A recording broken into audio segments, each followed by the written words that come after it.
Hi friend, welcome to daily blog Ubharta Bharat channel. मैं हूं आपकी होस्ट रूबी ठाकुर। दोस्तों, आप मेरे चैनल को लाइक कीजिए, सब्सक्राइब कीजिए, बेल आइकॉन दबाइए, जिससे कि मेरा चैनल ग्रो हो आपके सपोर्ट से।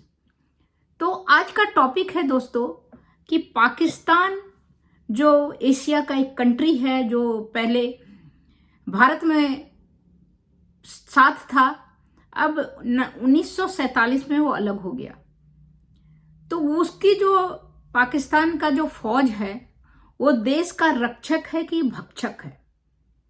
आज का टाइटल ये है कि पाकिस्तानी फौज रक्षक है या भक्षक है। तो पाकिस्तान की राजनीति में फौज का दखल बहुत रहा है। हर समय मार्शल लॉ हमेशा वहां पर लागू रहा है। लेकिन सवाल यह है कि फौज देश की सुरक्षा के लिए है या खुद सत्ता का खेल खेलने के लिए। इमरान खान पाक आर्मी का टकराव, फौज के चुनाव में रोल, इलेक्शन में आईएसआई और मीडिया की साजिश, फौज का बिजनेस एम्पायर। जानिए, एक ऐसा देश, सबसे ताकतवर संस्था ही उसका लोकतंत्र निगल रही है। जब फौज हथियार छोड़कर सत्ता की कुर्सी पकड़ ले तो क्या देश की रक्षा कर रही लोकतंत्र का गला घोट रही है? पाकिस्तान की जहां वर्दी वाले का राज है, जनता सिर्फ तमाशबीन है। पाकिस्तान पहले ही दिन फौजी ताकत में जनरल अयूब से लेकर जनरल बाजवा तक कितना बार मार्शल लॉ वहां पर लागू हो चुका। कैसे फौज में इमरान को पीएम बनाया, फिर क्या क्यों हुई लड़ाई, जेल, केस, चुनाव में बैन उनको इमरान को करना। पहले इमरान जो था एक फेमस पर्सनैलिटी था, फेमस फेस था, तो उसको लाके सबसे पहले पीएम बनाया। पीएम बनाने के बाद फिर फौज का और इमरान खान का कुछ टकराव हुआ। इसके बाद उसको हटा के जेल में डाला, फिर केस, फिर चुनाव नहीं लड़ सकता इमरान। इस तरह करके फौज का वहां पर बिजनेस चल रहा है और वहां का जो आम जनता है सिर्फ तमाशा देख रहा है। पाकिस्तान आर्मी सिर्फ टैंक नहीं चलाती है, वो चलाती है बैंक, फैक्ट्री, मॉल्स, अरबों की प्रॉपर्टी है। सारे जनरल इंग्लैंड में, कनाडा में और अलग अलग कंट्री में जाके बैठे हैं, लेकिन देश कर्ज में डूबा है। अरबों की प्रॉपर्टी है जनरलों की। चुनाव में भी दखल देते हैं। लोकतंत्र फौज का बिजनेस है। लोकतंत्र बनाम सत्ता, चुनाव में दखल, मीडिया को दबाना, मीडिया अगर कुछ बोले तो उसको जेल में पकड़ के डाल देना। आईएसआई का रोल उसमें है। साथ में जो बोलेगा वो उठाया जाएगा। जो अगर बोलेगा फौज के अगेंस्ट तो उसको जो है उसको परेशान किया जाएगा। फौज अगर रक्षक है तो हुक्मरान क्यों बनना चाहती है? यह भी क्वेश्चन मार्क है। अगर फौज रक्षक है तो हुक्मरान बनने का उसको हक नहीं है, वो रक्षा करे देश को। अगर वो हुक्मरान है तो जनता की आवाज कहां है? समझिए, सोचिए, क्योंकि ये कहानी सिर्फ पाकिस्तान की नहीं है, साउथ एशिया के लिए ये बहुत बड़ी चेतावनी है।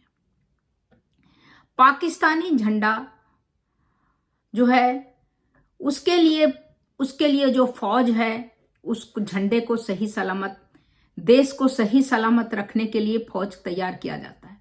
लेकिन वही फौज जब बिजनेसमैन बन जाए, वही फौज जब नेता बनने के को सोचे, तो आप फिर पाकिस्तान का अस्तित्व कहां सोचेंगे? आज हम दिखाएंगे पाकिस्तान फौज का वो चेहरा जो कैमरे में छुपाया गया है, लेकिन हकीकत में सबसे खतरनाक है। तो इस तरह करके जब देश की रक्षा के नाम पर कोई ताकत खुद ही देश पर हुकूमत करने को सोचे, तो फौज होती है वो तानाशाह। उसका बहुत सारा उदाहरण जो है पाकिस्तान देख चुका है। तो जब देश की रक्षा के नाम पर ही कोई ताकत खुद ही देश को हुकूमत करने लगे तो वो फौज तानाशाह में बदल जाती है। ये कहानी उस मुल्क की है जहां संविधान से ज्यादा ताकतवर है वर्दी। जहां पीएम बदलते हैं लेकिन जनरल नहीं बदलते। पीएम बदल जाते हैं, जनरल नहीं बदलते। पीएम को जनरल चलाते हैं और कहीं से भी लाके किसी को भी पीएम बना सकते हैं। तो जब रक्षक, सेना क्या होता है, किसी देश का रक्षक होता है, रक्षा करने के लिए उसकी सीमा पर।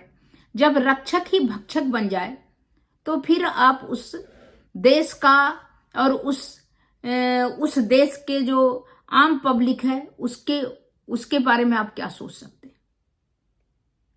तो दोस्तों, आपको मेरा ये वीडियो कैसा लगा? अगर अच्छा लगा तो मेरे वीडियो को लाइक कीजिए, सब्सक्राइब कीजिए, बेल आइकॉन दबाइए। इसी तरह इंटरेस्टिंग टॉपिक पर मैं वीडियो लेके आते रहूंगी। अभी हमने नेबरिंग कंट्री पाकिस्तान के जो चेहरा, जो मुखौटा है सेना के नाम पर, वो मैंने हटाया कि वो बिजनेसमैन, हुक्मरान, सेना कम, वो बिजनेसमैन ज्यादा है। अरबों वहां पर पाकिस्तान में आटे की बोरी में लाइन लगी हुई है, लेकिन उसके अरबों की प्रॉपर्टी बाहर में पड़ी है, बाहर बिजनेस कर रहा है। पाकिस्तान में भी खुद ही बिजनेस कर रहा है। जो कोई अगर उसके अगेंस्ट बोलता है तो उसके लिए तो बहुत जीना मुश्किल हो जाता है। तो इस तरह करके, और अगर जो पीएम है, पीएम सिर्फ पपेट है, मुखड़ा है वहां का, क्योंकि पाकिस्तान की फौज देश की सुरक्षा कर रही है या तख्ता पलट की तैयारी कर रही है। तो जवाब मिलेगा इस वीडियो में आपको। तो तब तक इतना ही, फिर मिलती हूं अगले कुछ न्यू इंटरेस्टिंग टॉपिक के साथ। तब तक के लिए नमस्कार।